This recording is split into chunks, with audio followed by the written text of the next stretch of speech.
어저께는 보혜사 성령님, 오늘은 성령의 법이란 제목으로 우리가 말씀의 은혜를 나누려고 생각합니다. 이 보혜사란 말을 우리가 참 자주 쓰는데도 그렇게 쉬운 말로 이해가 잘 안 되었습니다. 왜냐하면은 보혜사란 말은 일상생활 속에서 사용하는 용어가 아니잖아요. 신문에서, 방송에서, 뉴스에서, 또 소설에서, 연속극에서 한 번도 못 들어본 소리란 말이죠. 근데 교회에 오니까 이 보혜사라고 하는 말이 굉장히 중요했습니다. 그래서 이렇게 보혜사 성령님에 관한 말씀을 우리가 함께 나누었고요. 오늘은 성령의 법. 근데 보혜사라는 말 못지않게 어려운 말이 성령의 법입니다. 성령이라는 말을 모르는 것도 아니고 법이란 말도 모르는 것도 아닌데 사실은 구원론에서 이 성령의 법은 너무너무 중요하거든요. 근데 우리 목사님들이나 또 신학자들에게도 성령의 법에 대해서 설명하라고 그러면 쉽지가 않아요. 근데 이걸 모르면 우리가 이 용어를 모른다는 게 아니고 그 의미를 모르면 구원을 우리가 얻는 데 있어서 대단히 큰 걸림돌을 우리가 느끼게 되는 것입니다. 그래서 이 시간에는 성령의 법, 구원론에 있어서 가장 중요한 용어 가운데 한 용어를 오늘 공부하고 말씀의 은혜를 듣게 되었습니다. 개그우먼 가운데 김혜선 씨라는 분이 있습니다. 남자보다도 더 강한 캐릭터로 연기를 하는 분이었죠. 지금도 골 때리는 그녀들, 골 때리는 거 제목이 재미있어요. 개벤저스 팀에서 강인한 체력으로 자기 자신을 드러내는 그런 귀한 분입니다. 독일로 유학을 떠나기 전에 남자친구가 있었어요. 남자친구가 늘 이분에게 하는 얘기가 너는 여자가 아니야. 그래서 여자가 되기 위해서 가슴 수술을 2번이나 받으면서 자기 몸을 다듬곤 했습니다. 여자를 섹스 심볼로 보는 남자친구의 사랑, 이게 진짜 사랑이 맞나 싶어서 그 남자와 헤어지고 그 남자를 잊기 위해서 독일로 유학을 갑니다. 독일 유학을 가서 스테판이라고 하는 남자친구를 만나게 돼요. 근데 독일에서 살다가 가슴이 아파오는 겁니다. 그래서 남자친구 스테판에게 내 가슴이 아프다고, 사실은 내가 이렇게 수술을 해서 그렇다고 그랬더니 이 스테판이 굉장히 중요한 말을 해요. 당신은 가슴이 있으나 없으나 가슴이 크나 작으나 내가 사랑하는 사람입니다. 당신은 하나님이 만든 김혜선일 뿐입니다. 그렇게 얘기를 해요.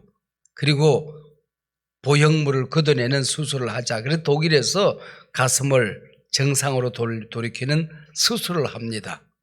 그리고 이제 의식을 찾아서 일어서니까 스테판이 기다리고 있다가 꼭 안아주는 거예요. 안아주면서 뭐라고 하는가 하니 당신의 가슴이 가까이 느껴져서 참 좋다. 그렇게 얘기를 해요. 당신의 심장 뛰는 소리가 들리고 당신의 가슴이 가까이 느껴져서 참 좋다. 그렇게 격려를 해 주는 겁니다. 자신은 건강하지만은 예쁘지는 않았던 이 김혜선 씨, 수술까지 해가면서 사랑을 구걸했던 자기 자신이 부끄럽게 짝이 없는 겁니다. 근데 이 스테판을 만나서 진정한 사랑이 뭔지, 존재 자체를 사랑한다는 게 무엇인지를 깨닫고 사랑을 발견하게 됩니다. 내 모습 이대로 받아주는 사랑하는 사람, 내 모습 이대로 존중해 주는 사람, 내 모습 이대로 구원해 주신 하나님의 사랑이라고 하는 거죠. 내가 나를 볼 때에 율법의 눈으로 나를 보면 내가 좀 열심을 내고 기도도 좀 더 하고 성경도 내가 좀 더 읽고 할 때는 내가 꽤 괜찮은 것 같아. 근데 어느 날 갑자기 비참해지기 시작합니다. 다른 사람들이 나를 뭐라고 얘기하는가? 나는 어떻게 생겼는가? 어떤 차를 타고 다니는가? 세상에서 무슨 일을 하는가? 이 율법으로 자기 자신을 보려고 했을 때에 늘 비참한 존재를 발견하게 되는 것입니다. 이 율법의 판단 아래서 당당하게 살아갈 수 있는 사람은 이 세상에 아무도 없다는 겁니다. 율법과 함께 살아가는 마누라가 있어요. 비교라고 하는 겁니다. 비교. 이 세상에 예쁜 것이 목적인 사람은 이 세상에 나보다 잘생긴 사람이 더 많지 뭐. 세상이 그러지 않겠습니까? 젊은 애들이 다 얼마나 많겠어요? 돈을 가진 것이 인생의 목적이면 나보다 잘 사는 사람들이 얼마나 많이 있겠어요? 그게 내가 아닌데 늘 다른 사람들하고 비교하면서 살아가게 된다는 것입니다. 율법과 비교가 결혼을 해서 자식들을 낳는데 그게 바로 열등감, 죄책감 그런 거라는 것이죠. 어떤 젊은이 둘이 결혼을 하고 첫날 밤을 자고 났더니 신랑이 애꾸눈이더래요. 신부가 화가 났어요. 당신이 애꾸눈이라는 사실 때문에 화가 난 것은 아니다. 그 긴 시간 동안 좀 떨어져 있었던 모양인데 왜 고백하지 않았느냐? 고백했다. 언제? 처음 만났을 때 내가 얘기하지 않았느냐? 아니 언제 얘기했냐? 내가 처음 만나서 한눈에 반했다고 얘기하지 않았느냐? 이 세상의 모든 사람들은 눈이 두 개가 있어요. 하나는 다른 사람들의 잘못, 실수, 모자라는 것, 약점 이걸 보는 눈이고 다른 한 눈은 상대방을 존중하는 장점을 보는 소중한 것을 보는 눈이 있다고 하는 겁니다. 내가 나를 볼 때 율법으로 보면 이렇게 비참하듯이 내가 다른 사람을 볼 때도 율법으로 보면 늘 비난해요. 상대 입을 열면 죄인인 인간은 두 가지만 한대요. 자기 자랑을 하거나 남 욕을 하거나. 인간이 그렇게 생겨 먹었대. 그렇게 생겨 먹었대. 그 다른 사람들을 볼 때 정죄하거든요. 정죄가 뭐예요? 죄를 정하는 거예요. 죄를 정하는 것은 누가 해요? 하나님만이 하는 거죠. 근데 쥐가 하거든. 그래서 모든 인간은 죄인이라서 자기가 하나님 자리에서 정죄합니다. 그리고 다른 사람을 비난하고 비판하고 심판해요. 심판은 누가 하는 거예요? 하나님만 하는 거예요. 근데 죄인인 인간은 다른 사람을 심판하면서 살아가게 되는 것입니다. 왜요? 율법이 우리 안에 있으니까. 선악과를 먹은 인간들이라서 선악과가 내 몸 안에 남아있어요. 그렇다 그런 얘기죠. 근데 율법의 눈이 아니라 우리가 예수 안에 들어가서 은혜의 눈으로 나를 보면 내가 어떤 존재인고 하니 나는 하나님의 작품이야. 에베소서에 보면은 하나님이 만드신 바라 그랬거든요. 포이에마 그랬는데 이 포이에마라는 만드신 바라고 하는 것은 명품, 글작품 그런 뜻이에요. 하나님이 만든 글작품이라는 거예요. 우린 작품 중에는 걸어다니는 작품이잖아. 그러니까 글작품이지. 그리고 우리는 예수님의 신부야. 그리고 우리는 하나님의 자녀야. 우리 천주교에서는 교회가 이 사람이 성자입니다. 그래서 성인 반열에 올려놔. 그걸 인간이 하는 게 아니야. 성경에 보면 우리가 하나씩 부족해. 우리 모자라기 짝이 없어. 실수해. 넘어져. 죄가 많아. 근데 하나님은 우리를 볼 때에 성자라고 얘기를 해요. 제가 우리 교인들한테 집사님 성자입니까? 아이고 성자 아니라고. 나중에 만나서 성도님이시죠? 그러면 아이 성도 맞다고. 흰말이나 백말이나 궁뎅이나 엉덩이나 아니 성자나 성도나 같은 말이잖아요. 성자가 들이 모이면 성도지. 세인트 성자 S 붙이면 성도. 근데 성도는 맞는데 성자는 아니래. 이거는 궁뎅인데 이건 엉덩이가 아니래.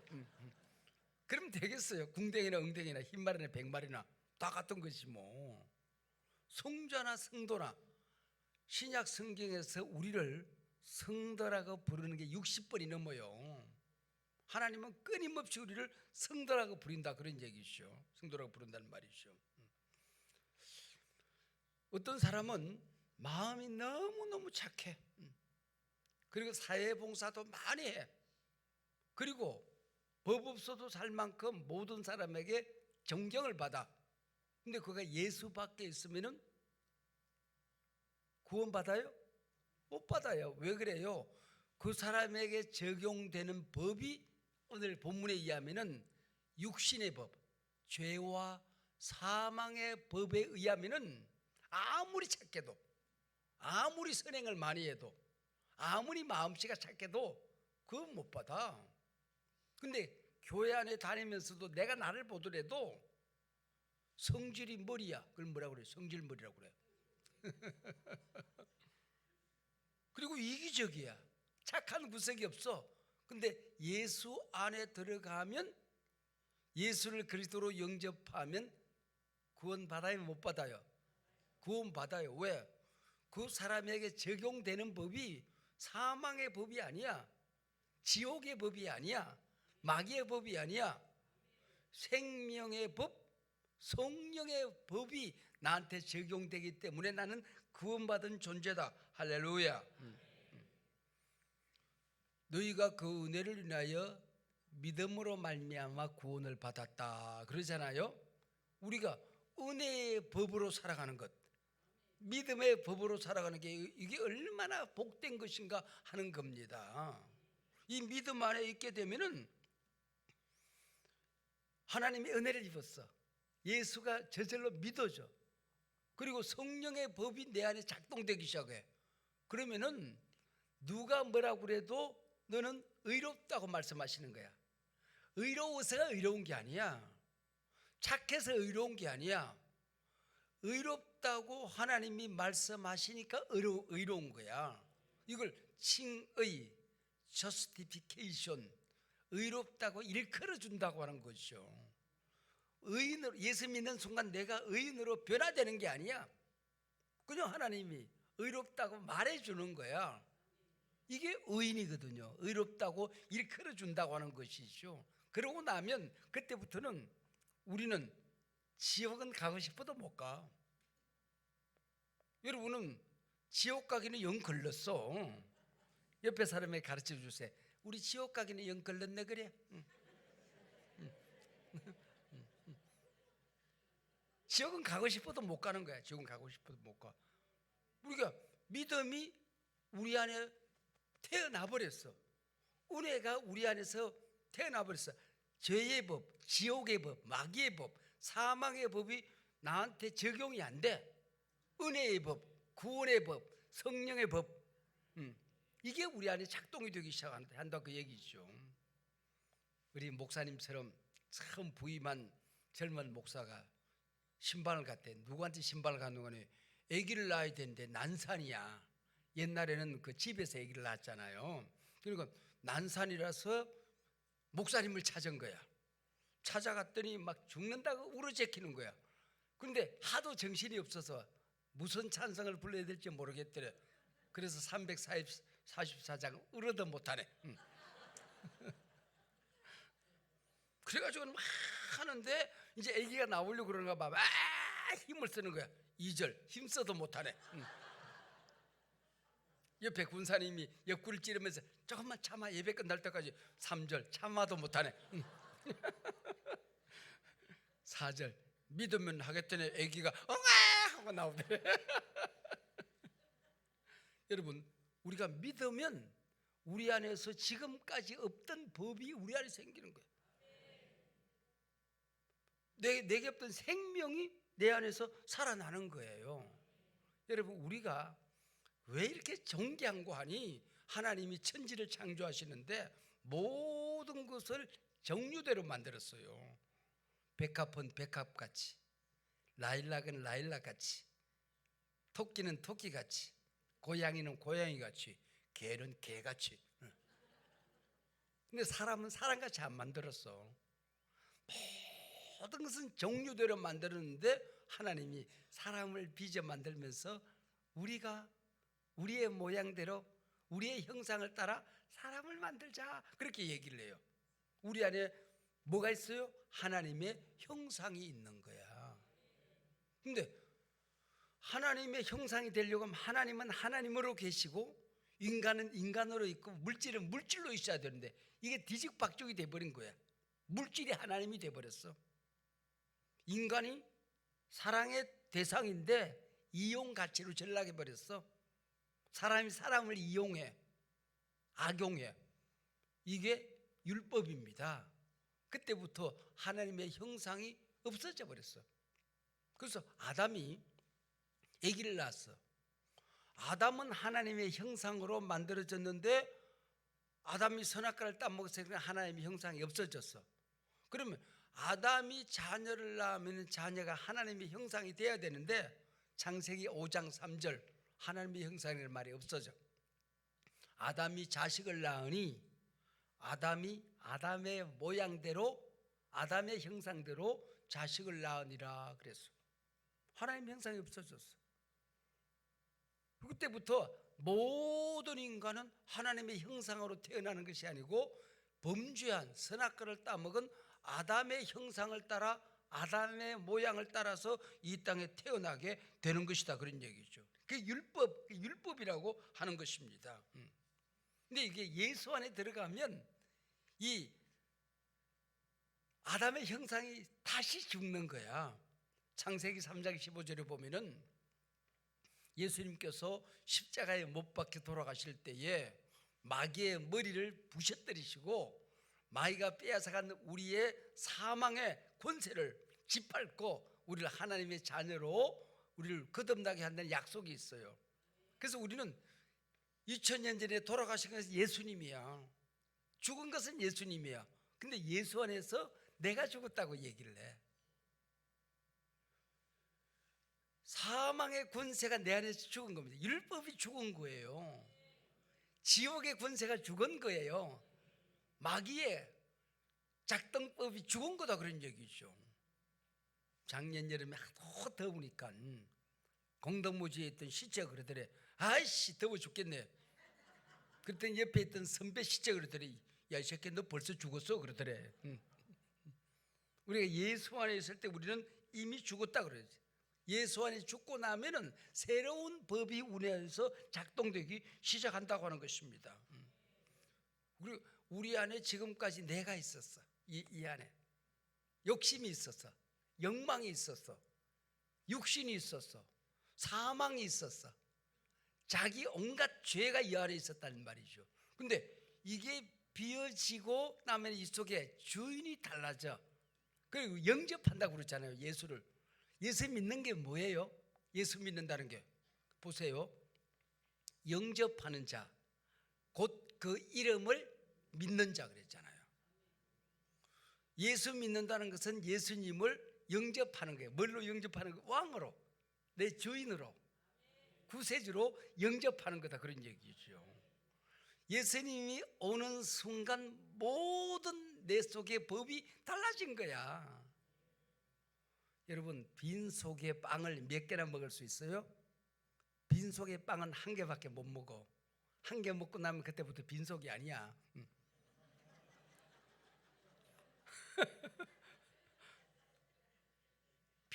평생 한번 예수님을 딱 영접하고 나면 그때부터는 여기는 빈속이 아니야.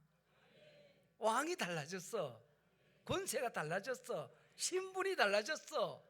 영접하는 자, 곧걸음을 믿는 자들에게는 뭐가 된다? 하나님의 자녀가 된다. 신분이 달라진 거예요. 예수 믿는 자들에게 이렇게 어마어마한 거다, 그 얘기죠. 저주의 법, 사망의 법, 마귀의 법, 지옥의 법이 깨끗이 사라지고 너무 없어지게 됐다고 하는 것이죠. 이걸 위해서 나 하나를 구원하기 위해서 사망의 법을 내 안에서 빼앗아서 없애버리고 생명의 법을, 성령의 법을 내게 주시기 위해서 삼위일체 하나님이 총동원됩니다. 제일 먼저 하신 건 예수님이 십자가에 돌아가시잖아요. 예수님이 돌아가시고 왜? 나 하나 살리기 위해서. 천하의 사랑할 대상이라고는 나 하나밖에 없는 것처럼 예수님은 나를 사랑한다? 예수님하고 나는 맞바꾼 존재야. 내 모든 죄를, 저주를 다 담당하셨어. 그리고 심지어는 이 땅에 살아가면서 내 질병도 예수님이 담당하셨어. 주께서 채찍에 맞음으로 너희는 나음을 얻었느니라. 딱 믿음이 오면 모든 질병과 약점이 암덩어리가 굴러 떨어집니다. 예수님이 담당하셨다는데 날 믿음이 착 와요. 그게 저절로 믿음이 와야 되는 거예요. 믿음은 저절로 믿어지는 게 저절로 믿어져야 되는 거예요. 이게 온단 말이에요. 그러고 나면은 내가 예수님을 영접하고 하나님을 아버지라 부르고 예수를 구세주로 우리가 영접하는 순간 하나님께서 보좌에 탁 앉으셔서 그래, 네가 착하기 때문에, 의롭기 때문에, 선하기 때문이가 아니고 내가 예수님이 네 죄를 다 담당하셨으니 너는 죄가 없어. 무죄에서는 꽝꽝꽝. 우리 하나님이 심판주가 되신 영원한 왕 되신 하나님께서 무죄선언, 무죄선언. 그리고 무죄선언 하고 나면 성령님이 좋아요, 이 사람은 어떤 일이 있어도 지옥은 안 갑니다 하고 도장을 꽉 찍어버려. 이걸 뭐라고 그래요? 성령의 인치심이라고 그러는 거야. 예수를 믿는 순간 이 세 가지가 동시에 작동돼 버립니다. 예수님이 십자가 2000년 전에 돌아가셨는데 내 죄가 다 해결됐어. 하나님은 무죄선언, 성령이 인을 치버립니다. 그런데 내가 나를 알아. 예수를 믿었는데 내 속에 죄가 아직도 남아있어. 교회 장로가 되고 목사가 되고 군사가 됐는데 내 성질머리 안 죽어. 입을 열면 선한 말보다는 때로는 독한 말이 나와. 실수투성이야. 그걸 비담면 넘어져. 추악이 짝이 없어. 추악이 짝이 없어. 이게 나라는 걸 알아. 그러니까 자꾸 마귀가 야 임마, 너 같은 게 구원 받았겠어? 너 같은 게 하나님의 자녀야? 말이 되는 소리를 해라. 자꾸 유혹을 한단 말이죠. 그게 내 속에서 문득문득 자신감이 없어져요. 그리고 속에 물어. 하나님, 나도 이래도 구원 받았을까요? 그랬더니 성령님이 내가 보증할게. 내가 보증할게. 고린도 후서에 보면은 1장 22절, 5장 5절에 보면은 성령이 인을 탁 쳤는데, 도장을 꽝 찍었는데 이 사람은 하나님의 자녀, 구원 받았음, 지옥에 안 감, 지옥에 가고 싶어도 못 감. 그리고 인을 쳤어. 근데 자꾸 내 마음속에 의심이 생겨. 응? 하나님은 기억도 하지 않는다고 그랬어. 내 죄를 기억도 하지 않는데 저는 지 죄를 기억하고 돌아다녀.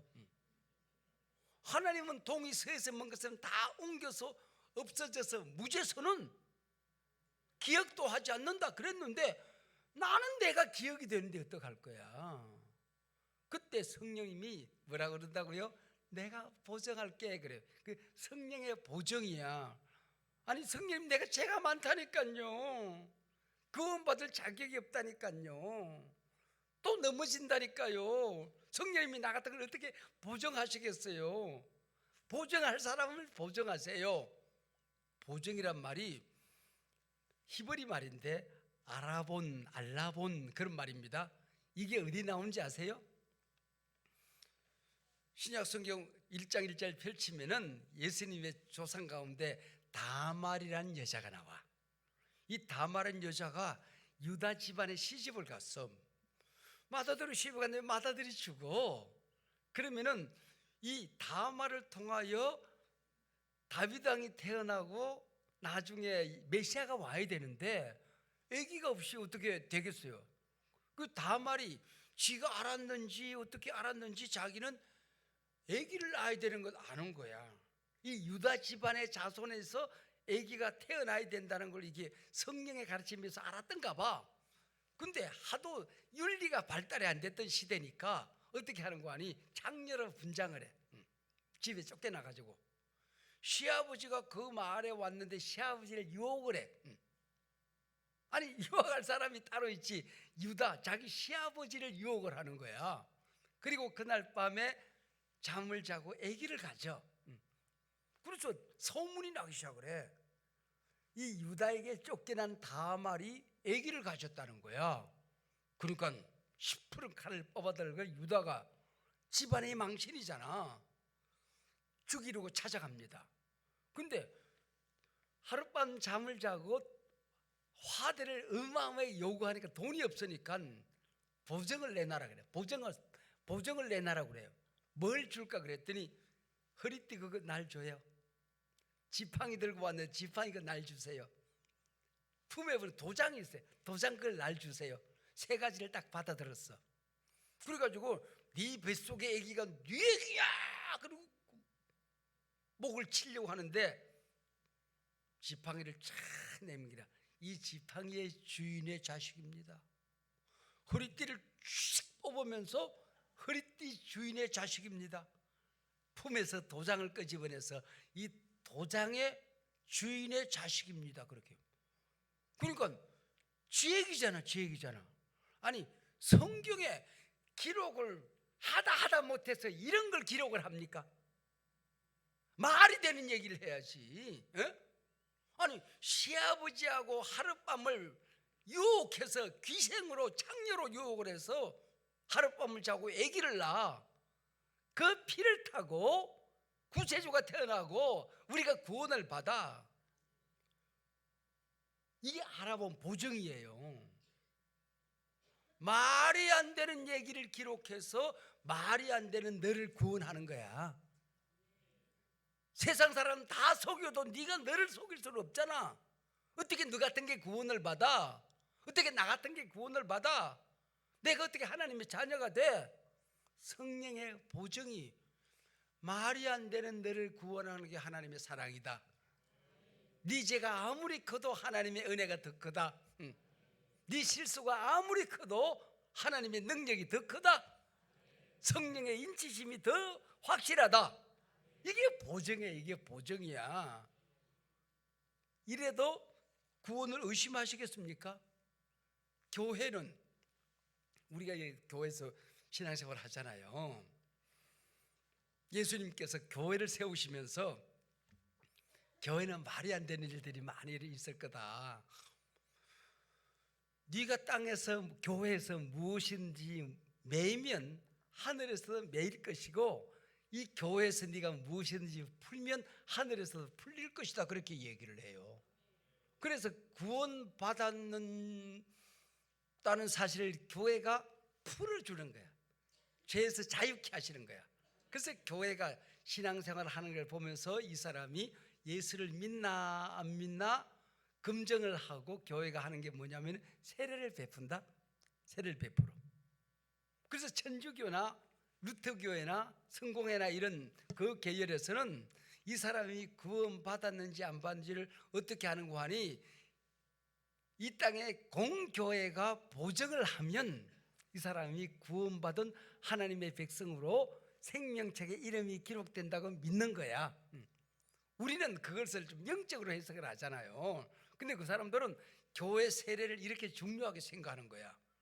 그리고 믿음이 흔들리니까 1년에 몇 차례씩 초대교회는 매주일마다 성찬식을 거행하는 거야. 예수님이 너 때문에 죽었어. 예수님이 죽어야 될 만큼 너는 소중한 존재야. 예수님이 죽어야 될 만큼 너는 어마어마한 죄인이야. 네 죄가 얼마나 큰지 알아? 예수님이 죽어야 될 만큼 네 죄는 큰 거야. 네가 얼마나 존귀한 존재인지 아니? 예수님이 죽어야 할 만큼 너는 존귀한 존재야. 그걸 가르쳐주는 게 성찬 예식이야. 이게 얼마나 엄청난 사건이에요. 그래서 교회가 예수님이 십자가에 돌아가시고 하나님이 무죄 선언하시고 성령의 인을 치시고 성령이 보증한 사람이 너다. 그리고 세례를 베풀고 성찬 예식을 하는 거예요. 여러분, 내가 세례 받았다는 게 이게 간단한 게 아니라니까. 성찬 예식을 할 때에 두렵고 떨리고 고맙고 감사해서 그 성찬을 받아야 되는 거예요. 내 어머니가 30살에 청상이 됐어요. 내 아버지는 인천 상륙작전에 해병대로 출전하셨다가 적탄에 맞았어요. 적탄에 맞았어요. 그리고 후송대에 와서 계시는 동안에 내가 태어나고 어머니는 30살에 청상이 됐어요. 과부가 됐어요. 그리고 나는 어머니랑 60년을 같이 살은 거야. 그러니까 나랑 어머니는 한 몸이야. 한 몸. 나는 어머니 애인이야. 남편이 없으니까 이 맏아들 이 유영모가 내 어머니에게는 정신적인 남편 같은 존재야. 이 땅에 살아갈 이유였어. 나는 어머니가 없는 이 세상을 살아간다는 게 나는 이해가 안 되었어. 평생을 같이 살았으니까 결혼하면서도 하면서 평생을 결혼했어도 같이 살았어. 그냥 한 방에도 살고 옆 방에도 살고 그러고 살았다고. 우리가 어머니랑 같이 살고 그러고 살았어요. 근데 이 어머니가 병원에 가서 피곤하다 그래 병원에 모시고 갔더니 췌장암이야. 췌장암. 암 중에는 조금 좀 나쁜 암이 췌장암인데 수술을 잘 마쳤어요. 수술을 잘 마쳤는데 어머님이 갑자기 치매가 오시는 거야. 어떤 날은 정신이 온전히 돌아오셔서 친구들의 전화번호를 다 외우셔. 어떨 때는 손절을 못 알아보고 어떨 때는 교회 권사님을 못 알아보고 그리고 나를 못 알아본 적은 없었어. 그리고 어머님이 치매가 오시는 거야. 그래서 나는 밖에서 살다가 일과가 마치면은 차를 막 과석을 해서 몰고 가. 그리고 차를 세워놓고 엘리베이터까지 막 달려가. 그리고 엘리베이터 내리면 또 막 엄마 그리고 문을 열고 탁 일어나서 엄마 나왔지롱 그러면은 엄마가 나를 알아봐야 되는데 못 알아보면 어떡하나. 그게 너무 걱정이 되는 거야. 조마조마한 거야. 엄마가 나를 알아보면은 엄마를 내가 휠체어에 모셔 앉혀. 그리고 나서 하루 종일 있었던 일들을 제가 얘기하면서 마을을 공원을 모시고 다녀. 오늘 이런 일이 있었다 엄마. 이런 좋은 일이 있었다. 그리고 날 속썩이는 사람이 있으면 엄마 누구 알지? 그 새끼가 말이야. 엄마한테 다 고자질을 하는 거야. 그리고 엄마랑 같이 그러면서 내 마음속에 내가 어릴 때에 우리 엄마가 이러고 나를 마실 데리고 다녔지 그 생각이 들어서 어머님을 내가 모시고 다닌 거야. 그런데 어머님을 모시고 다니고 밥도 먹여드리고 그러는데 우리 어머님이 월요일부터 토요일까지는 의식이 왔다 갔다 하다가 주일날 아침이 되면은 반짝하셔. 그리고는 목욕을 딱 하시고 교회를 오시는데 아들이 설교를 하면 어머니가 앉는 자리가 가운데 줄 제일 뒤에 앉으셔. 근데 한 번도 주의를 어겨본 적이 없어. 뒤에 딱 앉아 계시다가 내가 설교를 하니까 우리 어머니 눈이 와이사스 단축 운명 반쪽만 해. 근데 그날따라 어머니 눈이 왕방울만 한 거야. 이래가 쳐다보더라고. 그리고 설교가 끝났어. 설교가 끝나면 설교 후 기도하잖아요. 기도하고 눈을 들었는데 어머니가 안 계셔. 기도하는 사이 옆으로 쓰러지신 거야. 그리고 젊은 집사님들이 업고 차에 모시고 병원으로 달려간 거지. 그래서 예배를 다 마치고 제가 병원에 갔어요. 병원에 가서 그러더니 의사가 한 얘기가 중환자실로 옮겨서 치료를 해야 되겠습니다 그러더라고. No. 당신은 의사고 나는 목사인데 당신이 사람이 죽는 것 본 것보다 내가 더 훨씬 더 많이 봤어. 우리 어머니 길게 못 사셔. 어머니 고통스럽게 치료할 것 없어. 꼭 해야 된다면은 내가 특실에 모실 테니까 모든 기계를 특실로 옮겨. 모든 비용은 내가 돼. 여기서 치료해. 그래서 그렇게 치료를 하는데 일주일쯤 지나더니 목사님 말씀이 맞았습니다. 준비를 하셔야 되겠습니다. 그러더라고. 그리고 어머님이 여식은 이제 사라졌어. 그때 내가 우리 식구들이 다 모였습니다. 이제는 마지막이다 싶어서 이 마지막 하나님 앞에 가는 우리 어머니를 위해서 무슨 일을 해야 되나, 그 목사의 어머니가 돌아가시는데 무슨 일을 해야 되나 그 생각이 들더라고. 부목사님들이 쫙 원을 그리고 서고 장로님들이 그때 원을 그리고 쫙 섰어요. 제가 엄마 품에 젖가슴에 얼굴을 파묻었어. 엄마, 내가 엄마가 아파하고 엄마가 힘들어하는 거 내가 감당할 수 있으면, 대신할 수 있으면 내가 대신 아파줄 수 있을 거야. 근데 나 그럴 수 없어. 이제는 엄마가 좋아하는 예수님 곁으로 가. 엄마 없는 자식이 목회는 어떻게 할까, 어떻게 살까 걱정 많이 되지.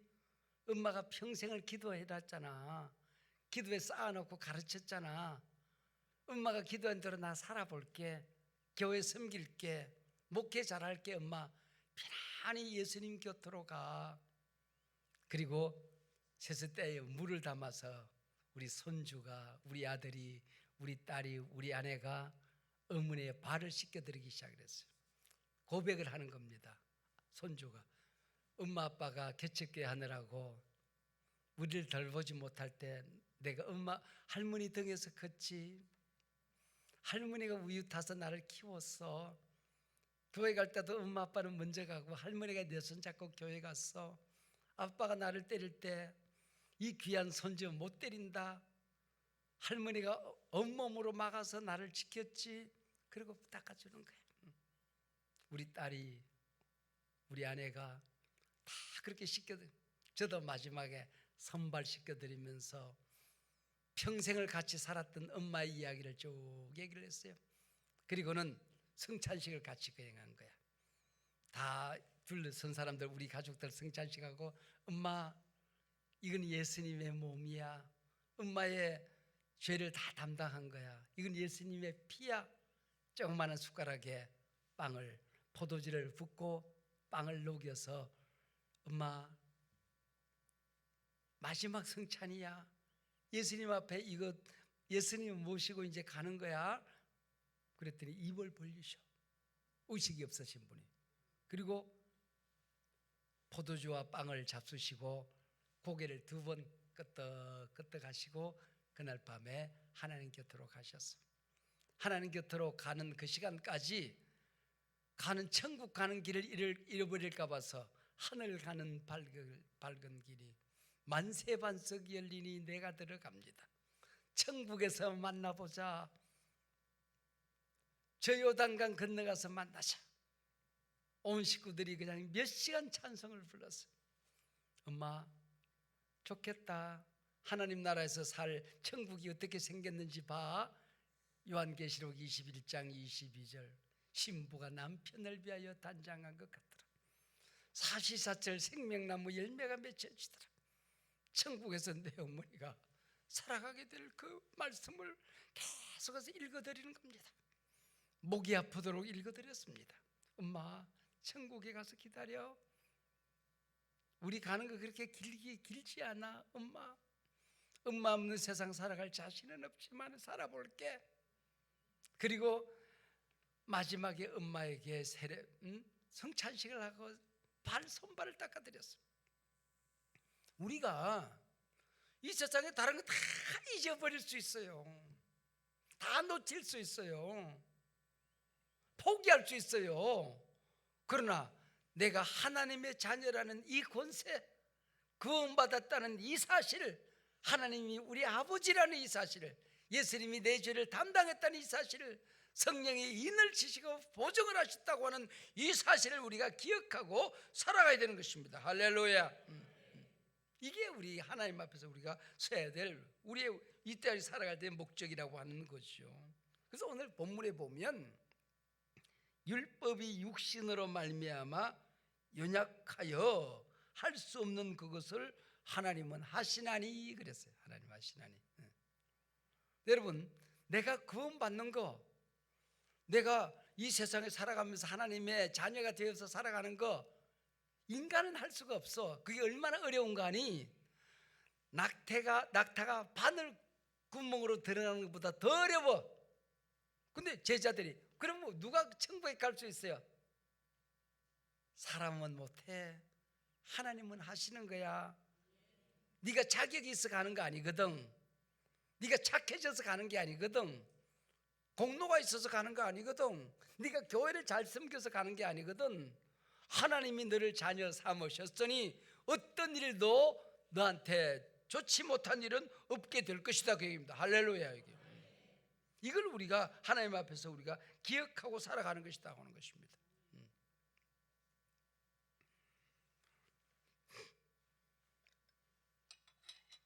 초대교회에 있었던 일입니다. 신학교 학생들이 시험을 치는데 성령론에 관한 시험을 쳤어요. 성령론에 관한 시험을 쳤는데 그 몇몇 학생들이 하나님은 누군가? 성경이 뭔가? 예수님은 누구신가? 뭐 이런 것들은 공부를 해서 시험을 치를 일이지만은 성령님은 누구신가 하는 이 시험 문제만큼은 공부를 해서 시험을 칠 일이 아니고 기도하고 성령 받고 시험을 쳐야 되겠다 그렇게 생각했대요. 그래서 공부는 안 하고 기도실에 가서 기도만 많이 하고 시험장에 들어갔더니 공부를 안 했으니까 흰 거는 종이요 검은 거는 글씨라 알 길이 없어. 근데 고민을 하다가 또 기도를 했지. 하나님, 제가 성령 충만해서 왔는데 이 문제를 풀 수가 없어요. 어떻게 대답을 가르쳐 주세요. 그랬더니 지혜가 왔어요. 그래서 모든 문제 똑같이 썼어. 나는 잘 모르지만 성령님은 다 아십니다. 서양 선교사님이 교수님이야. 채점을 하려고 보니까 시험 답안지가 이상하거든. 그래서 또 믿음 좋은 선교사님이 하나님께 그 시험 문제를 보여드렸어. 아버지 보시옵소서, 여기 이상한 답안지 하나 있습니다. 그랬더니 또 지혜가 왔어. 채점을 어떻게 했노 하니 성령님 100점 너 빵점. 성령님 100점 잡수시고 이 학생 빵점 먹었는데 우리가 이 세상 살아가면서 성령님은 100점 100% 성령의 은혜. 여러분 1%는 내 공로이고 99%는 은혜가 아니에요. 100% 하나님의 은혜예요. 0.1%는 행함이고 99.9%는 믿음이 아니에요. 100% 믿음이에요. 내 재주, 내 공로, 내 선행, 내 지식, 내 철학, 내가 살아가는 삶의 원리, 이게 1%가 있는 게 아니에요. 성령의 인치심과 보증으로 100% 나는 구원을 받은 거예요. 나한테 자격이 있는 게 아니란 말이죠. 그래서 성령의 법이란 말을 다른 말로 바꿔보면 쉬워요. 성령의 통치. 우리가 일제시대, 일제강점기에 우리말을 못했잖아요.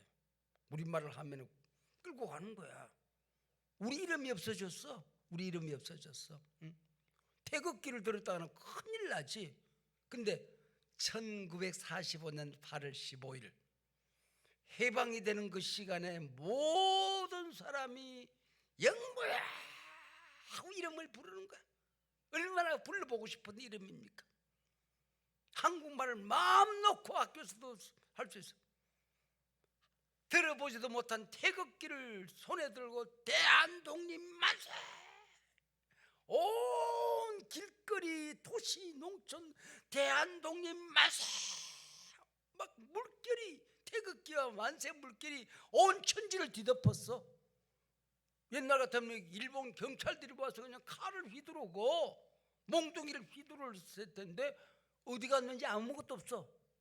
뭐가 달라진 거예요? 일제강점기 일본 법이 이제는 사라진 거예요.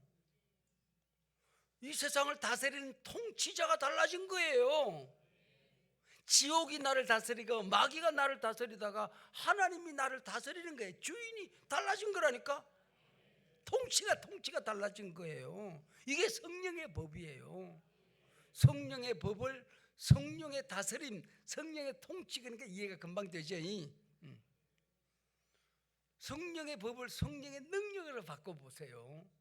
내 힘으로 내가 신앙생활하고 내 힘으로 천국 가는 게 아니야. 뭐로? 성령의 능력으로.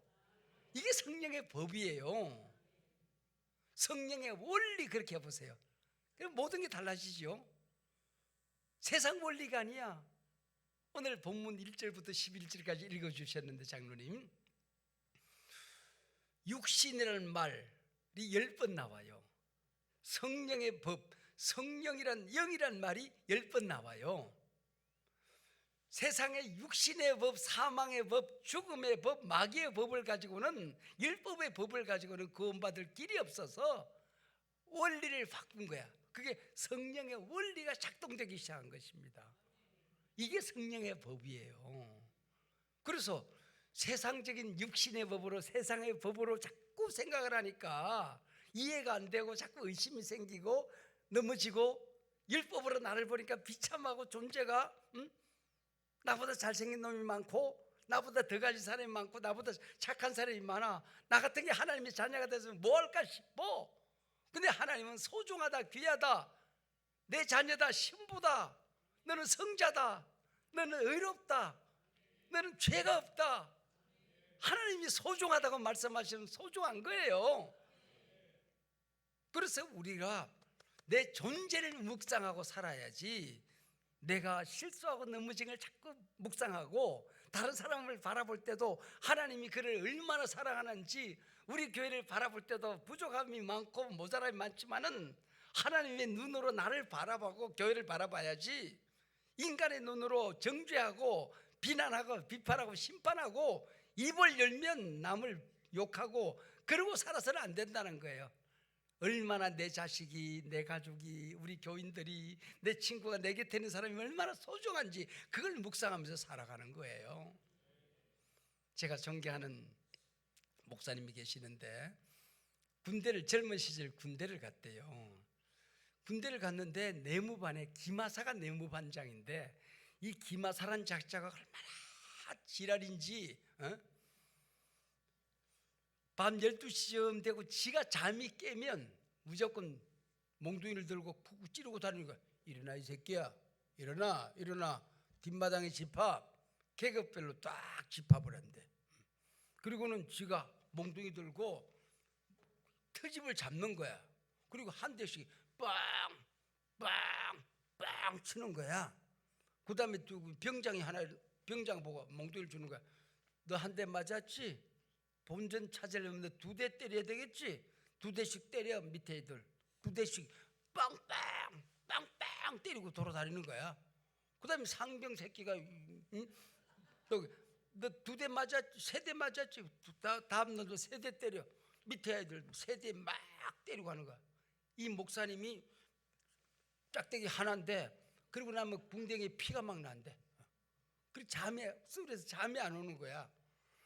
정말 지옥 같은 내무 생활을 하고 있었대요.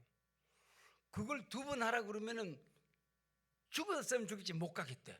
그런데 어느 날 이 기마사란 놈이 제대를 했어요. 그래 그 밑에 있던 박병장이 내무반장이 되고, 얘는 예수를 잘 믿는 참 착한 아이였던가 봐요. 근데 기마사가 박병장이 내무반장이 된다면은 집합이 없어. 모자라는 제일 짝대기 하나를 제일 사랑해. 힘든 일 없니? 내가 도와줄 것 없니? 그러고 사는 거야. 근데 이 기마사가 집이 군부대 바로 그 앞마을이 지네 마을이래. 어느 날 술을 처먹고 하사복을 입고 내무반장 옷을 입고 어떻게 해서 헌병대를 통과해서 그 내무반에 온 거야. 밤 11시가 됐는데 딱 버티더니 이 새끼들 뒷마당에 집합 그러더라는 거야. 그리고 발로 뻥뻥 차면서 깨우는 거야. 그랬더니 막 옷을 입고 집합을 하려고 하는데 박병장이, 얘들아, 내무반장은 나야. 내 말만 들으면 돼. 너희들 다 뒷마당에 갈 것 없어. 그랬더니 기마사를 멱살을 딱 잡고 반짝 들더니 야, 이 새끼야, 너 제대했어? 응? 어디다 대고 들어와서 그러는 거야? 내무반장 나야. 그리고 그러더니 옆에는 이놈들 한 방씩 쳐. 너희들 많이 맞았지? 얼마나 신납니까? 가서 그냥 병장부터 시작해서 그냥 짝대기 2개, 짝대기 1개, 한 방씩 막 어퍼컷, 스트라이크 막 훅, 니. 그리고 죽살나게 패서 쫓아보낸 거야. 쫓아보낸 거야. 그러고 나서 이분이 목사가 돼서 가만히 생각하니까 예수 믿기 전에 우리는 기마사 시대를 살았다는 거야. 기마사 시대를 살았는데 예수 믿고 나니까 기마사 시대는 지났다, 박병장 시대가 열렸다. 율법의 시대는 지나갔다, 은혜 시대가 열렸다. 죄와 사망의 법이 다스리던 시대는 지나갔다. 생명의 법, 사망의 법이 지나간 다음에 성령의 법이 우리를 다스리신다. 일제강점기 우리를 억압하던 모든 죄의 권세는 사라졌다. 예수 안에서 우리는 자유케 되었다. 진리를 알지니 진리가 너희를 자유케 하리라. 너도 소중한 존재, 나도 소중한 존재, 귀하게만한 존재들이 이 세상에 살아가면서 천국을 이루며 살아가는 게 교회고 우리 공동체라고 하는 것입니다. 이 성령의 법이라는 게 얼마나 어마어마한 사건입니까? 내 속에 성령의 법이 작동되는 순간 우리 안에는 자유가 있는 것입니다. 소중하기 짝이 없고 귀하기 짝이 없는 게 우리입니다. 내가 얼마나 존귀한 존재인 거는 예수님하고 맞바꾼 존재라니까. 나를 살리기 위해서 예수님이 죽고 주실 만큼, 돌아가실 만큼 나는 소중한 존재인 것입니다. 할렐루야. 기도하시겠습니다.